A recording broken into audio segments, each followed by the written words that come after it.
Hello, I'm Carmel McKinney, and you're listening to Best of Belfast.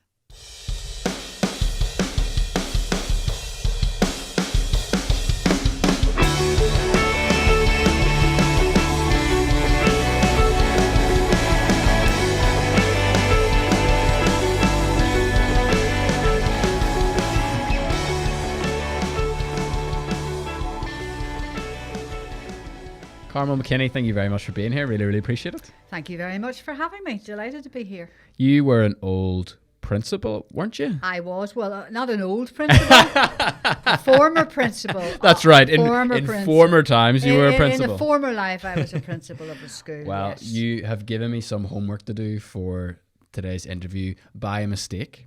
Because your favourite book, you said, was The Great Gatsby. Absolutely. And it is also my favourite book. Oh my goodness. So I actually, in the run up to this interview, I actually went and reread it. And do you know what? I have to thank you because I haven't read it for a couple of years and I thoroughly enjoyed it. Well, Matt, I am glad I gave you a bit of homework because you will be right up to speed with the beauty of The Great Gatsby. Unbelievable. And all the underlying pieces in there as well, which sometimes I think as readers we do miss. I initially read The Great Gatsby not because I had to read it, but because I wanted to read it. And then, of course, it was on the syllabus for A-level, where you're then forced into a position where you have to sort of look in under the bonnet at sort of some of the key elements. But the movie, of course, enhanced the book very much with Robert Redford and Mia Farrow. But yes, it is my favourite book of all time. Wow. I mean, there is obviously so much in here, but what is it about it that makes you go back to it? I think what makes it, well, it is the beauty of the book and the beauty of the way it's written. But secondly, it explores a number of key elements. I mean, the American dream and everything that goes with it. But underneath that as well, Matt, is the whole gender piece and the whole role of women in the book and how they are treated, and even the way how Gatsby treats women as well. So that would be pretty key for me because of the gender piece, and also to social inequality, the haves and the have-nots. The Valley of Ashes. The Valley of Matt, you have done your homework. Hey, that's an A star. So all of those are explored in a subtle way. But if you look at society nowadays, those are some of the big issues, big themes that we have as a society now. We still have major inequality. We have major gender issues. We have major haves and haves not, particularly within the education system. You know, we talk about we have a wonderful education system in Northern Ireland, and we do for the people who succeed. But what about the trailing edge? So I don't know whether you want me to go down that road or not, but yeah, The Great Gatsby, my favourite book of all time, followed behind that with a non-fiction book, which is Ernest Hemingway's Death in the Afternoon, which is about bullfighting, which I am a conscientious objector to. But a friend of mine said you need to read the story of bullfighting, the history and all of that goes with it. And it is a fascinating read as well. I'm going to make a wee note of that. You may give me another one. So Hemingway, and what's it called? Death in the Afternoon. And then sort of finally, because mindfulness is the whole gig at the minute. It's having its moment, isn't it? The Monk Who Lost His Ferrari is another one. And it's about a guy, a very wealthy young man who has everything, who just decides, you know what it is, I've had enough of this life because of the fakeness in it. Yeah. And he sells his Ferrari and he goes off to find himself. And, you know, mindfulness, you know, how many mindfulness courses are there nowadays? Umpteen. Do they help? Only if you go about it in the right way. Loads of books, loads of videos, but it also, it's written by Sharma. So that'd be another one would be at the bedside too. Yeah. So quite diverse. Quite diverse. Yeah. As a child, my father brought me to the Ormer Road Library. Reading was very much part of our home, and 2 daughters. And my dad was an avid reader, so we went to the Ormer Library every Thursday evening. So we grew up with this incredible love of reading.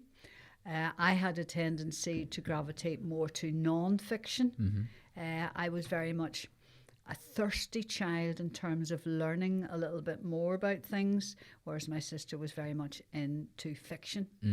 So I have to hand it to my 91-year-old father, who is still fit and well, for inculcating in both of his daughters an absolute love of literature, no matter what it is. Mm-hmm. And there's nothing better to go into a bookshop and look at books. Forget about the iPad and forget about the Kindle. There's nothing better than to turn the page of a book. That's cool. So you can probably see from that, I would have a great passion for reading. And against that, even in my own history professionally, I have worked with children who could not read. And for me to make a difference to those children, to bring them to a point where they can read, trust me, that's what makes the difference. Wow. And so when you were formerly a principal, an old principal, did you come into education with a subject? Did you ever teach, or did you just come in at that level? Well, firstly, I have to say at 18, I decided I was going to defy everything from my professional background of both parents, and I was going to sail off to British Airways to be an air hostess. There you go. Wow. So, hey, I rocked over to London and, and, did all you've got to do. I was a fluent French speaker, so I thought the uniform would suit me brilliantly. Came back to Belfast and said to Mummy, you know what it is? I'm not going to bother doing my A-levels. I'm heading off, at which point it was excommunication on the spot, really. But then I sort of grew up and I thought, I don't think this is for me. So my degree's in English and French. So my primary subject areas are English and French. Taught in a boys' grammar school. Deadly. Yeah, well, I think probably in my current job, that's why I don't find it daunting. Working, I worked I worked in a boys' grammar school, and most of the staff were male. Thoroughly enjoyed it. High achieving young males, but within me was something against those high achieving young males. There were lots of young males out there who were hard to teach and hard to reach. So I decided I would opt for a less travelled road, to quote Robert Frost, and I deviated to the left and took up a post in an area of very high deprivation and barriers to learning in West Belfast, and had a wonderful career working with children and young people who just didn't have the same start in life, and then became an expert in the field of dyscalculia and dyslexia, and moved on from there to become a principal in an area of high social deprivation. And I loved every second of it, because if you make a difference to one child in an area like this, you have succeeded. One example I tell friends of mine is my sister and I were in the House of Fraser, and this lovely young woman came up to me and she said, Miss McKinney, do you not remember me? No idea who she was. And I sort of thought, tease it out a little bit, obviously a former pupil. And she said, sure, you taught me how to read. Wow. And I thought, you couldn't bag that anywhere. Yeah. So that's how you make a difference and give it back. So a great career. Loved every second of it. Of course it was hard. Yeah. Of course it was difficult. Of course the staff had to be more vocationally orientated to actually get children like that to succeed. Worked a lot with traveller children. Succeeded in getting the first traveller child into a Belfast grammar school. Wow. And you look back at those days and you say, yes, it was. You had to work extremely hard. I'm not suggesting if it had stayed in a grammar school, it wouldn't have. But, you're pushing against a lot more barriers in areas like that. But it was a wonderful career. Okay. And I enjoyed it. And then moving on from that, I then went into the sort of non-executive roles. Okay. I became the chair of an education and library board, where that was a huge influencing job. I then moved into further education, and then I completely changed lanes to where I am now as the chair of the Northern Ireland Fire and Rescue Service, the only woman in the boardroom. But hey, let's hear it for women. So changing and that was a huge decision to even make, to actually do that, because you do say to yourself, well, it's a uniform organisation. It is mostly male. There's only 12% female in it. And maybe I was a bit of a risk taker. I thought, well, I'll apply for this. It's a ministerial appointment. You go through a competitive process. I felt the interview went extremely well. when I got it, I thought, hello, is this actually for me? And it has been for me, and I've enjoyed every moment of it, and I am absolutely, the brand of the Northern Ireland Fire and Rescue Service speaks for itself. Yeah. You know, they really are incredible people who do incredible things, and they are unsung heroes because I watch them there, the firefighters on the front line, they just go out and do their job and go home. But nobody sort of applauds them. You don't see them on social media saying, we had a great day there. True. Look at what I did. So yes, I love the job. It has its challenges. We're in a period of austerity across the public sector at the minute. So there isn't the same money. We're within the Department of Health. The Department of Health is stretched in terms of its budget. And we've got to make do with what we've got. I'm very lucky in that my board member colleagues who are working with me are absolutely wonderful to work with, all male. And the senior officers I work with are all fantastic. So, but you have to stay on the top of your game. Yeah. Because at the end of the day, you are accountable for the delivery of the service. But it has opened my eyes to many things. I've had tremendous opportunities to travel abroad, to America, to be in the parade with the Fire Department of New York on St. Patrick's Day. Nice. Those are sort of, you know, pretty hip and trendy things to do. That said, you are representing the brand. Yeah. So, yeah, it has been great. Cool. Hard work, but great. Yeah, so that's kind of, it's a diverse kind of a career, Matt, you know, sort of from teacher, well, potential air hostess with British Airways. Often when I'm on a British Airways flight now, I say that could have been me. Could have been. And my sister would say, Carmel, you would not have lasted a week in British Airways. So I've been very lucky in my career. I've worked hard, very proud of my achievements, and there are many. But you have to keep, it's a road of continuous improvement within yourself as well. I would be very self-reflective in terms of analysing my own performance, and I suppose in many regards saying to myself, well, could you have done better at that, which I think is healthy, don't get me wrong, that we say that. I could have done better. I sometimes look at social media and I say, wow, there's just no way I would be so opinionated to write that about myself on social media. So we kind of have groupings of people who perceive themselves to be working at very high levels, and I'm sort of going, well, there's just no way I would put that on social media. Yeah. That will be for others to judge. Yeah. And luckily, the evidence is there to support. I'm very much into diversity and women in public life. We need more. We have rehearsed the story that there aren't enough women in public life. We know that, yes. Yeah, we get it. So let's move on from that and say, well, what are we actually going to do about it? So certainly within my own organisation, I would be working a lot with the females to actually encourage and grow that pipeline of female leaders for the future. So, and I think much more work can be done there. Yeah. To encourage, I mean, there are reasons why females don't go into leadership role, childcare, family, caring and all of that. But we've rehearsed that over and over and over and over again. We all know there aren't enough women in public life. For me, as a female leader, it's, well, you're absolutely right. What are we actually going to do about it? So an awful lot of work is being done in the Department of Health, for example, to look at and encourage females to apply for public appointments. And I totally contribute to that. And Judina Leslie, who's the Commissioner for Public Appointments, has done great work. But there still is a road to travel with that. But yeah, very passionate about females. That said, what I must caveat it by saying, I believe women should be in the boardroom on merit.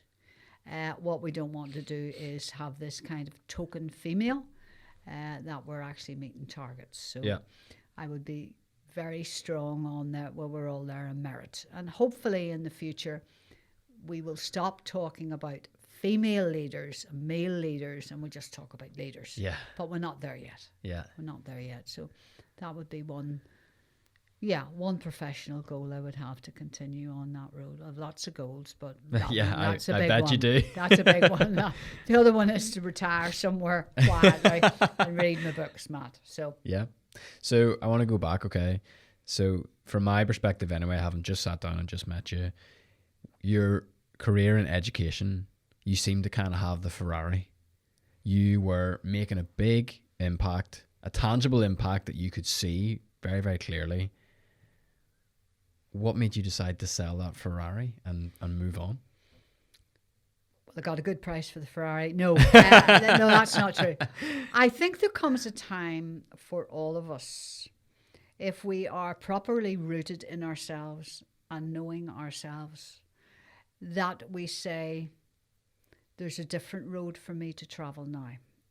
And in my case, it was a road less travelled in that who would have gone down that road in terms of changing lanes out of education into a uniform organisation. But I think what was within me was I had done everything I could. Mm-hmm. I had been an influencer and change policy at policy level. I was extremely good at what I did in terms of teaching and delivering learning. I had the output from that. But something said to me, right, Carmel, you've done all that. Now, where to now for you? So really, if my mother was still alive, she passed away 2 years ago, she'd say, Carmel, you always liked something that was challenging. Yeah. Even as a child, you didn't take the easy way out. You always put yourself into a challenge mode. So I saw it as a challenge. And in actual fact, the way I viewed it was, well, if it doesn't work out, it doesn't work out.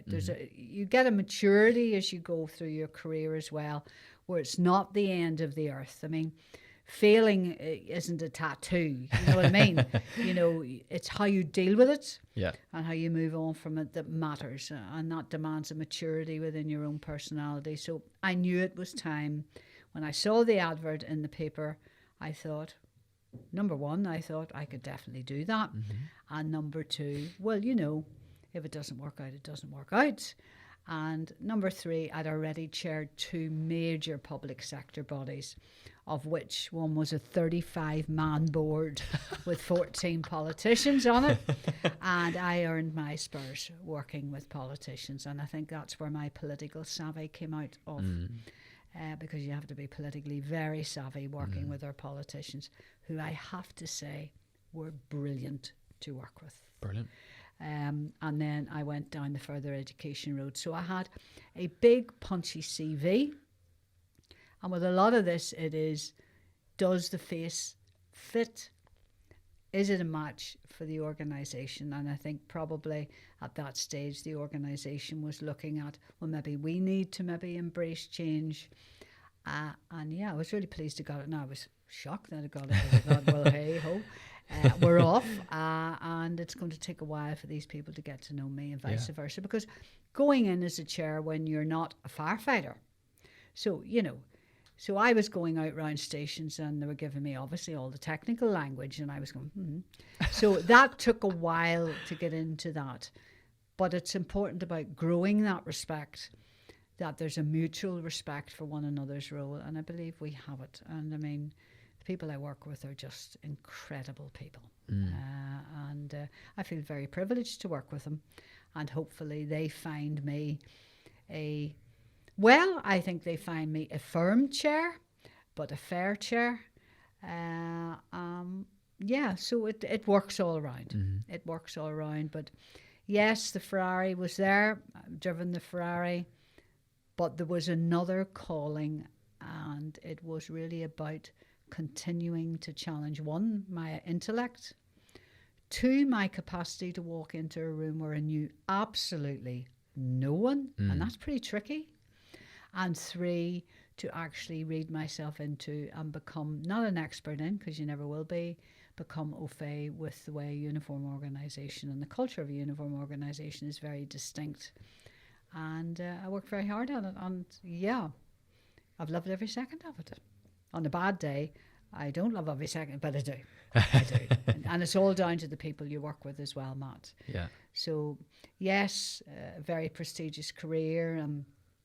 Got my OBE, of course, as you know, from that, but have gone on to win many major awards since that for my role as a female leader, which I'm absolutely thrilled about.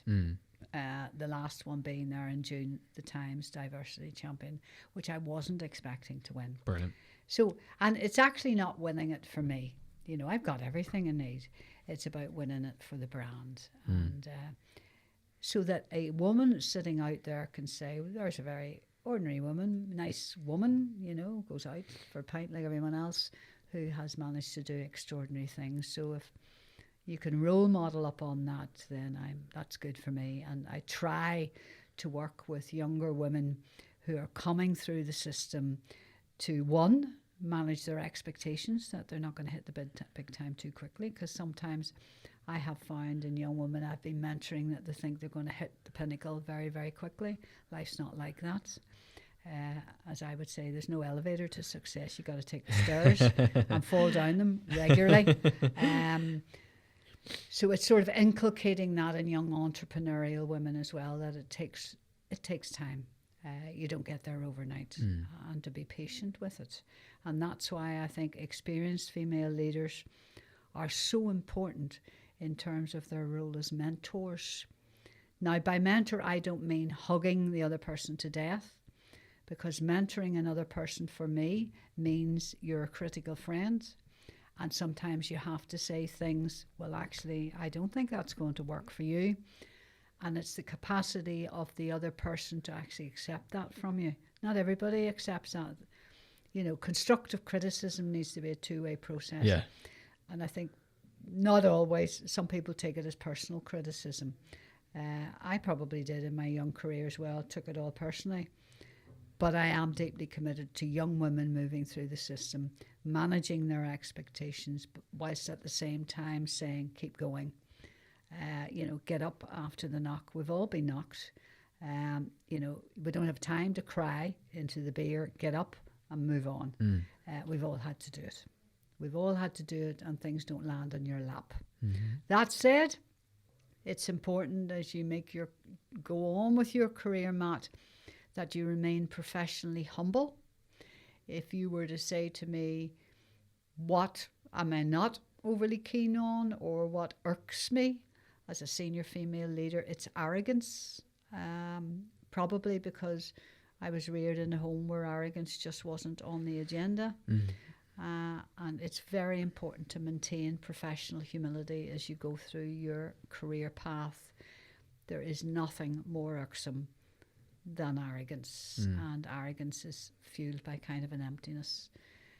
So it's important, I think, in the mentoring that is brought through as well clearly, that you have to remain professionally humble. I mean, the most successful people I have known in my life, you wouldn't have even known they were in the room. My first mentor, who I remember dearly, who's now deceased, was the most understated man you ever met in your life. And I love people like that. Tell me about him. He was a man of his name was Sean Dorn. Okay. And he was a man of huge integrity to begin with. And for want of a better word, he spotted me early in my career. And he was the one who started to encourage me, you need to start looking outside the classroom. Not forcing me, but he would have come in and said, would you think about, you're very interested in specific learning difficulties, would you think about, extremely supportive, was able to deliver a hard message without offending, without being rude. When he walked into a room, everybody knew he was in the room, and he was a listener rather than a talker. And I learned a lot from him, to listen rather than do all the talking. So I would, looking back on my career, he was probably the man who actually set me on my journey. And I've been lucky enough to have other mentors along the way who've helped me too. And incidentally, they've all been male.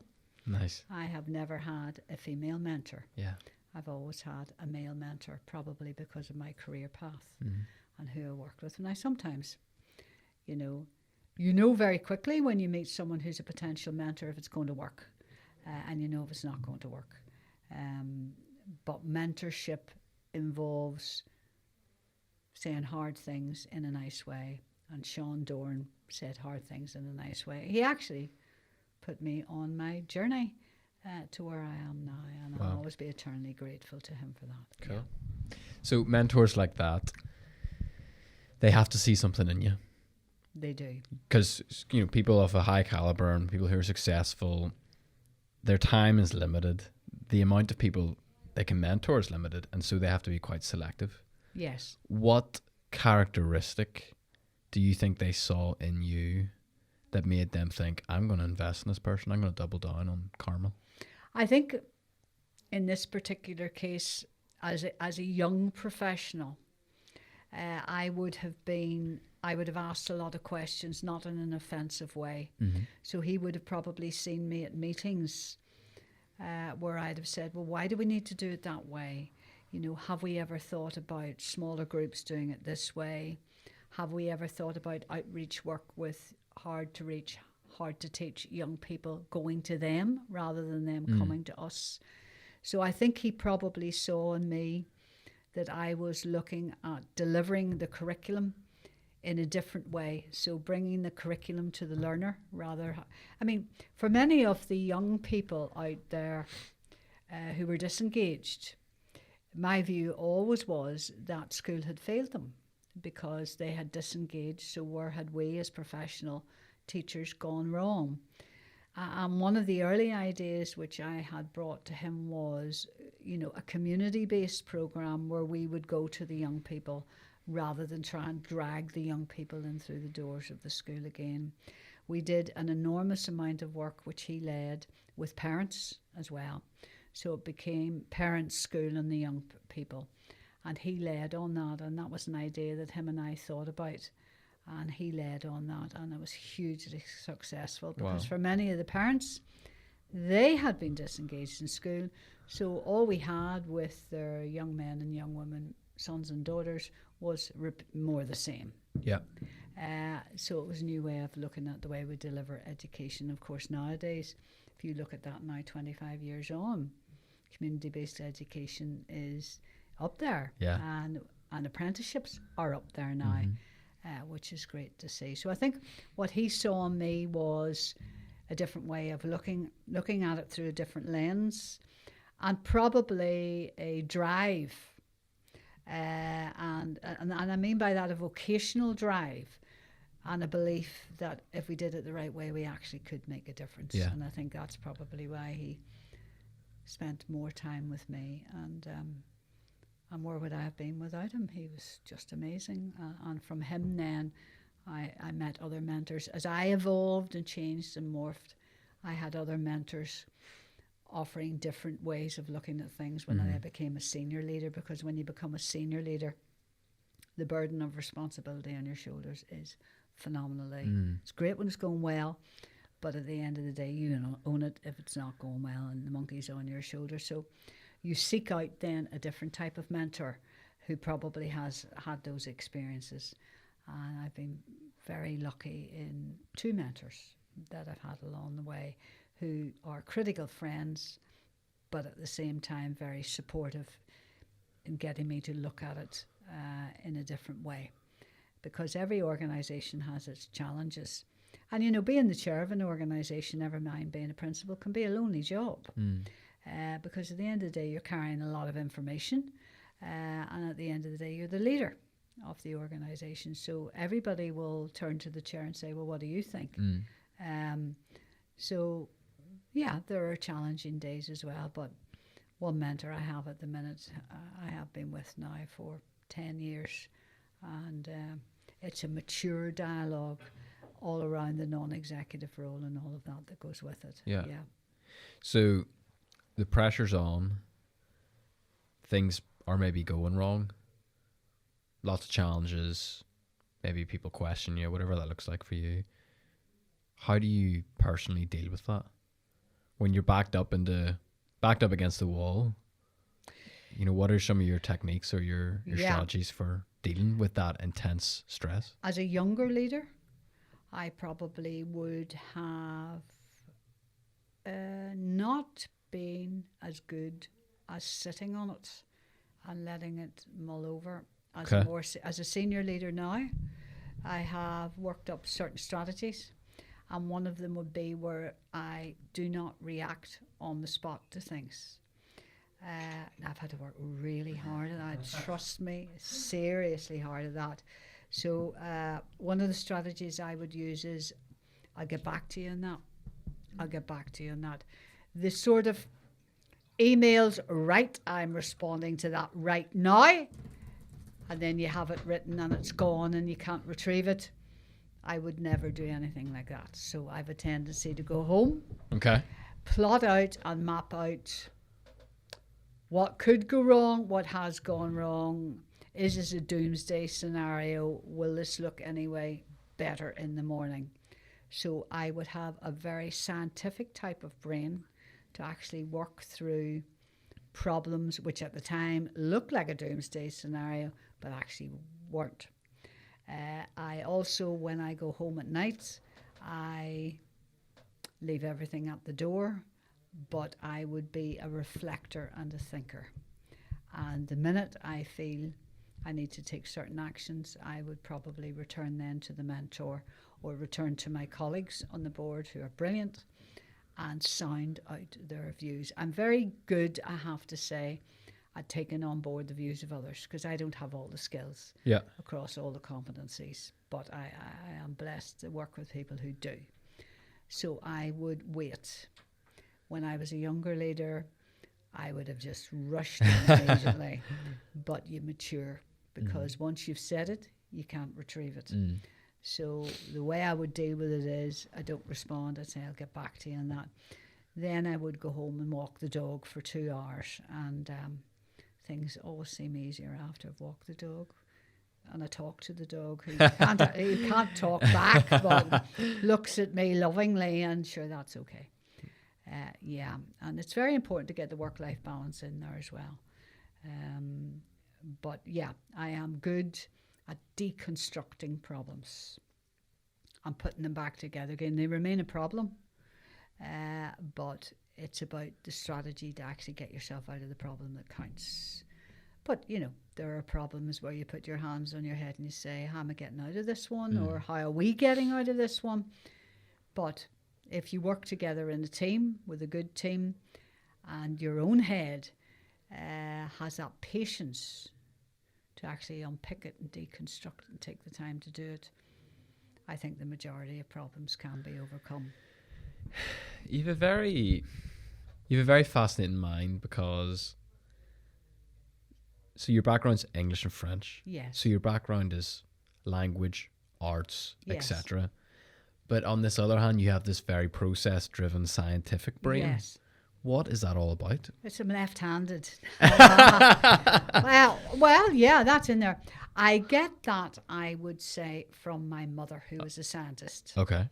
And, you know, as young teenagers, 2 daughters coming in, she was very process-driven, working through problems. And I think my sister then went on to go down a scientific road, the complete opposite of me. But I think modelling on her behaviours and how she deconstructed things, because she was a senior female leader when there weren't too many about, I think probably inculcated in me that scientific approach to working through problems. And we were very lucky, my sister and I, in that we were brought up in a home where my mother would have said, I don't want you to sit on the problem, I need you to bring it in. I mightn't like what you're about to say to me, but as a family we'll go through it. Yeah. And that was really lucky, because not all families have that. But certainly that scientific approach to deconstructing problems would have come from my mother. Definitely. Cool. Definitely, yeah, from my mother. Whenever you talked earlier on about the importance it was of making the impact in a child's life, okay? So park that. The other bit that's been going on throughout the chat so far is a lot of stuff from your family and how instrumental your family has been in shaping you into who you are today. And I don't know why, this is off script, but it just came in my head. I think it was a Mother Teresa quote. It could be somebody else, but I just read it this week, and she said, if you want to promote world peace, Go home and love your family. Yes, What do you think of that? that's it. Talk to me. For me, you know, look, we were all teenage females and we all rebelled against home. And no, I'll not be in at 12 o'clock. I'll stay as long as I like. That's part of life. But I have to say, I would have always turned back for home.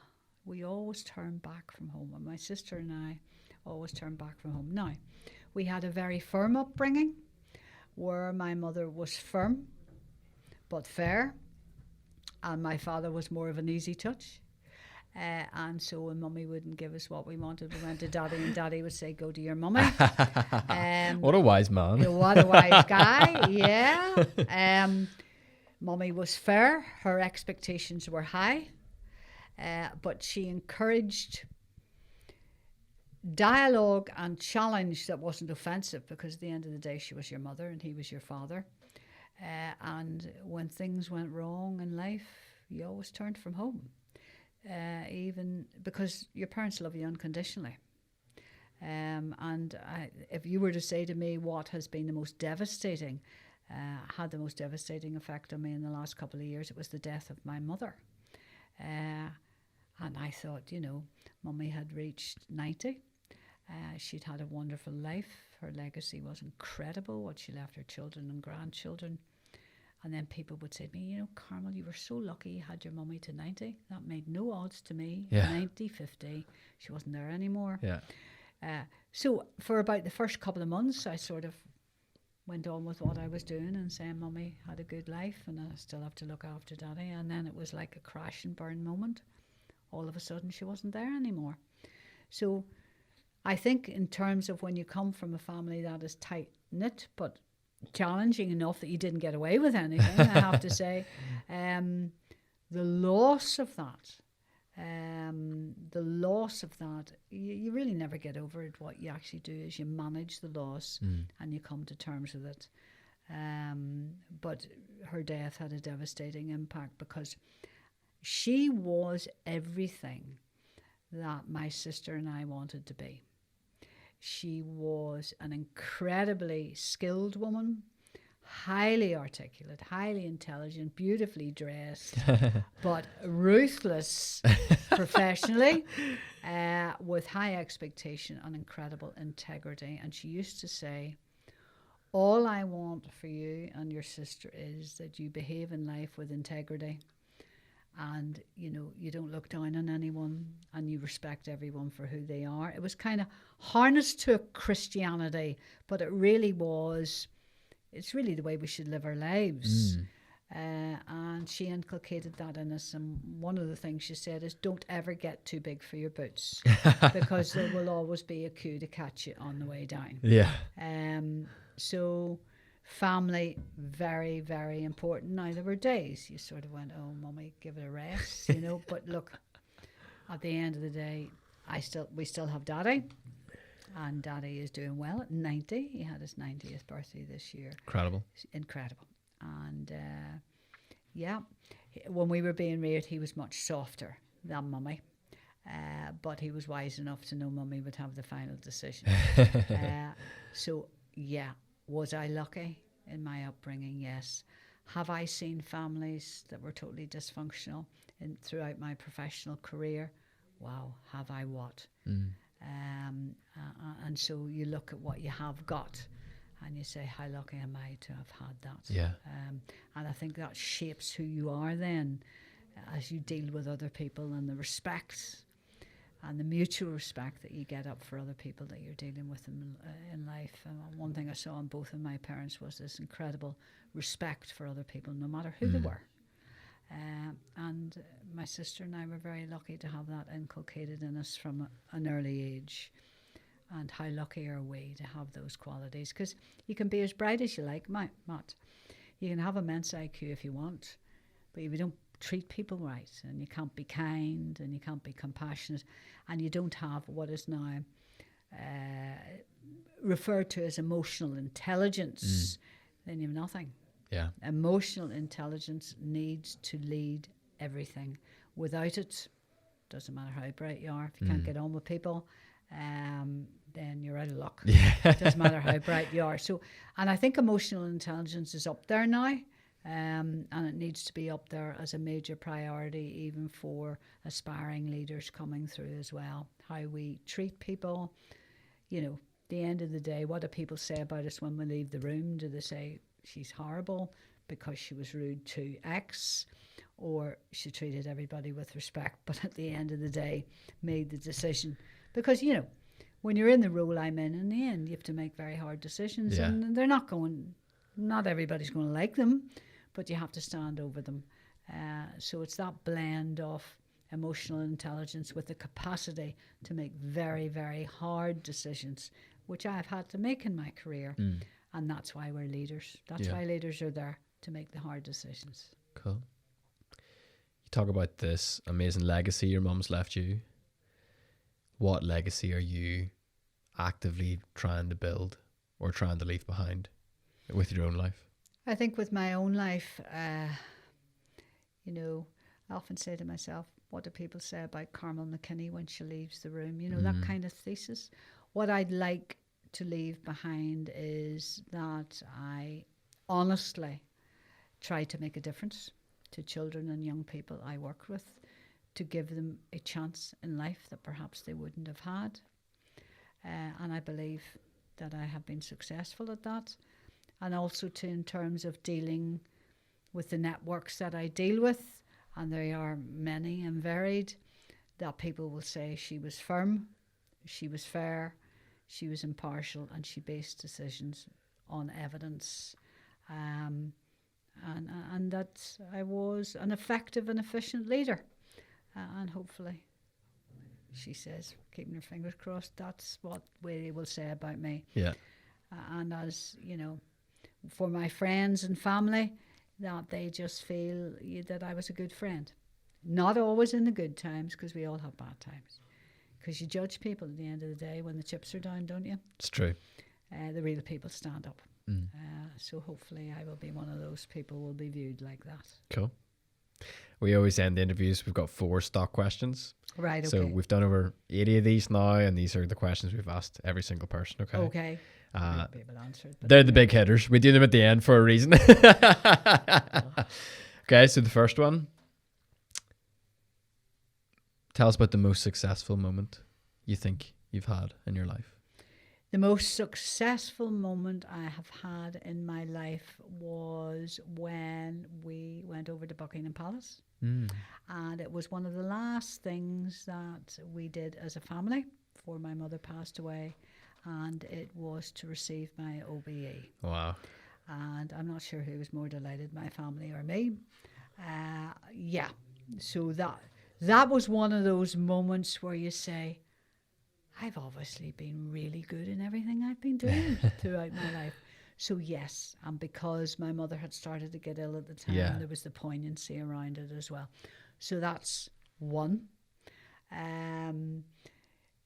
Successful moments in my life is probably where I succeeded in getting the job I have now. Yeah. And where I feel I've made a difference.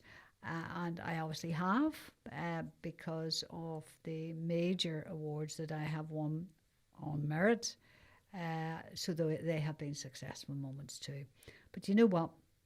On a personal level, a successful moment is when you're out on a Friday night in the Errigal having a drink with your friends and eating a bag of crisps, and you say, you know what, that is a successful moment because that's me. Yeah. Awesome. You know, it's being yourself again. Yeah. What's your favourite type of crisps? Cheese and onion, of course, naturally. Any favourite brand? Tato, naturally. Through and through. Hey. You're a poster woman for the country. And a glass of cider. So everybody needs those moments. Because when you're in a role like mine, you're nearly always on duty. And it's only sort of at the weekend when you sort of disappear, or, you know, you go to Dublin shopping, that you can be yourself, because at the end of the day, you are the brand. Yeah. And everybody watches the actions.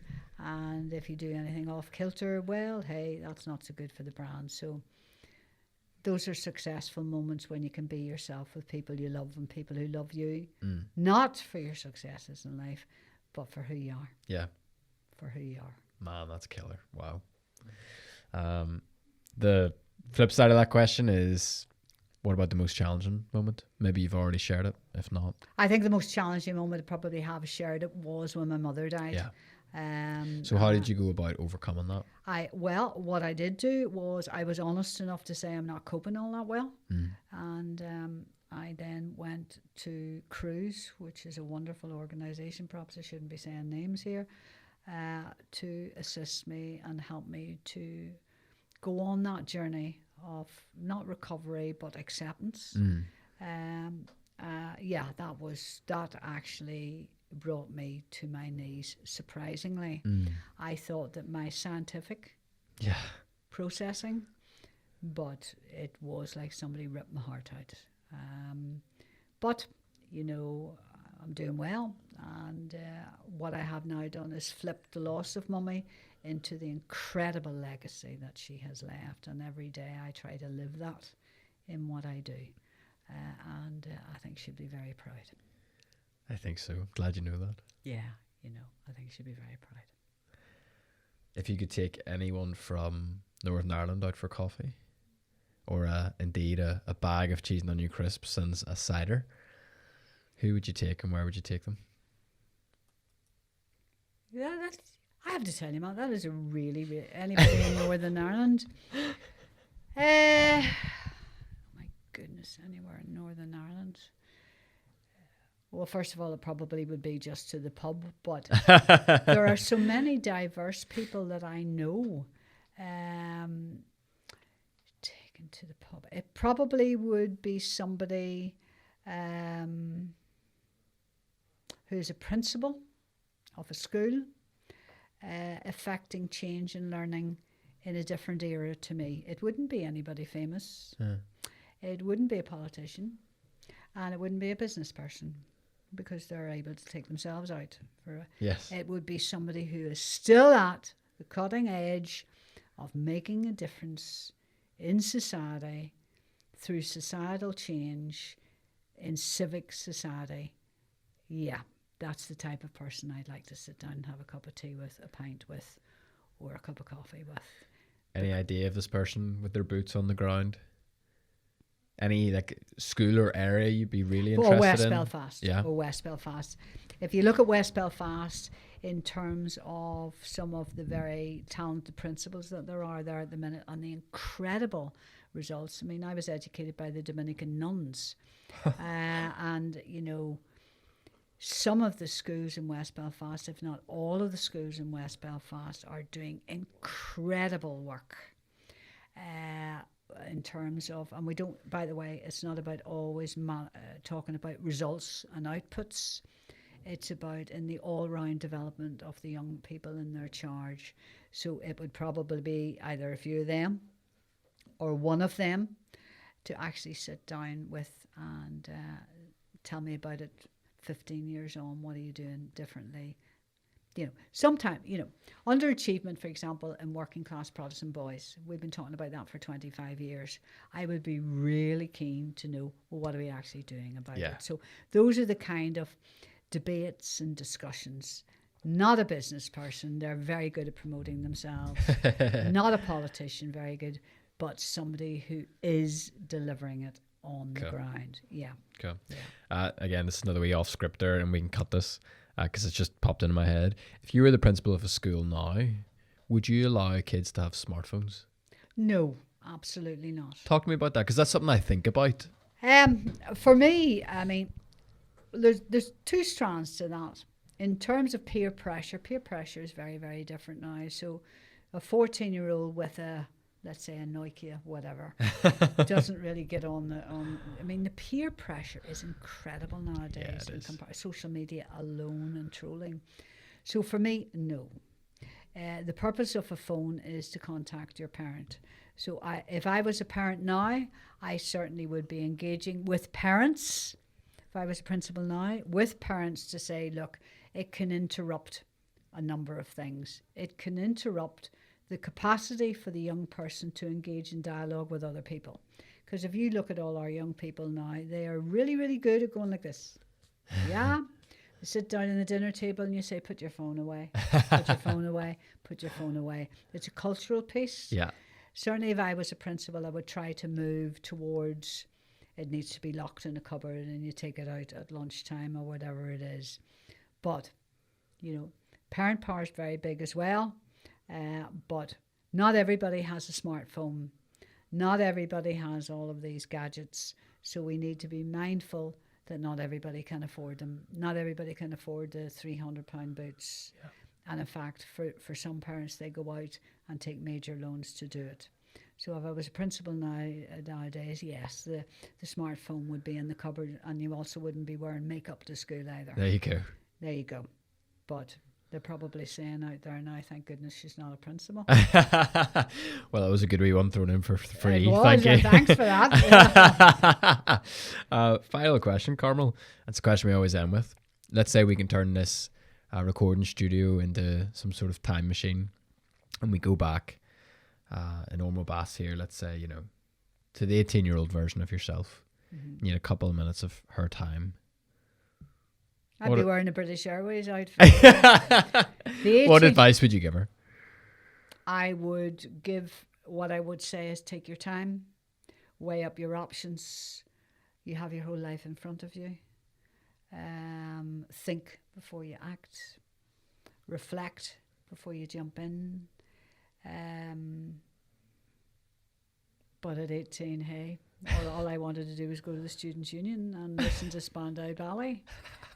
But if I was going back at the 18-year-old self, it would be reflect, think, and don't jump in, and weigh up your options before you go down that road. But hopefully I did that. Well, no, I didn't really, because I was going to British Airways. But the 18-year-old self, that's what I would advise. Yeah. Awesome. Carmel, thank you very much for your time. Not I really at all. appreciate it. Thank you very much, Matt. Cheers.